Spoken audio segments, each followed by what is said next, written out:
আপনি নিশ্চয়ই শুনেছেন আপনার দাদা, কাকা কিংবা মুরব্বীদের কাছ থেকে, হয়তো আপনি দেখেও থাকবেন, পুরনো জিনিসগুলোর মতো এখন আর কিছুই হয় না। হোক সেটা টিভি, মোবাইল, ফ্যান কিংবা বাসনপত্র, যেটাই বলেন না কেন। আগে একটা জিনিস বছরের পর বছর চালালেও কিছুই হতো না, আর এখন সব কিছুই যেন অন টাইম প্লেটের মতো হয়ে গেছে। কিন্তু প্রশ্ন হচ্ছে কেন? প্রযুক্তির উন্নতি হয়েছে, কিন্তু এগুলোর অবনতি কেন হলো? এত উন্নত প্রযুক্তি থাকতে এগুলো ভেঙে যাচ্ছে কেন? বর্তমানে আগের থেকে অনেক বেশি ভালো কিছু বানানো সম্ভব, কিন্তু তার বদলে আরও ভেজাল বেড়ে যাচ্ছে। এর পিছনে রয়েছে দুইটি কারণ। এক, বর্তমানে হাজার হাজার কোম্পানি তৈরি হয়েছে।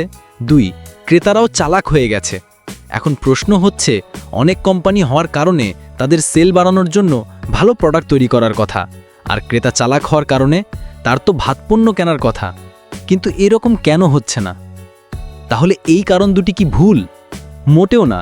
ক্রেতা চালাক হওয়ার কারণে সে কম দামে ভালো পণ্য খোঁজে, এবং একাধিক কোম্পানি থাকার কারণে যে কোম্পানি কম দামে পণ্য বিক্রি করে, চালাক ক্রেতা ওই পণ্যই কেনে।